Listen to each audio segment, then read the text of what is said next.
Rahul గాంధీపై Allahabad high court serious అయింది. భారత సైన్యంపై అనుచిత వ్యాఖ్యలు చేయడమేంటని న్యాయస్థానం ప్రశ్నించింది. గాల్వాన్ ఘర్షణలో భారత సైనికులను చైనా ఆర్మీ కొట్టిందన్న రాహుల్ కామెంట్లపై ఉదయ్ శంకర్ అనే వ్యక్తి వేసిన పిటిషన్పై విచారించిన న్యాయస్థానం భావ ప్రకటన స్వేచ్ఛను దుర్వినియోగం చేయొద్దన్న రాహుల్ గాంధీని మందలించింది.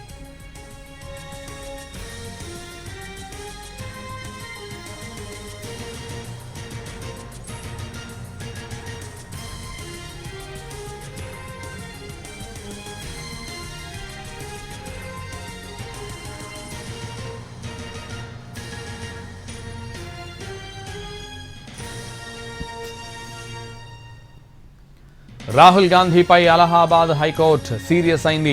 భారత సైన్యంపై అనుచిత వ్యాఖ్యలు చేయడమేంటని న్యాయస్థానం ప్రశ్నించింది.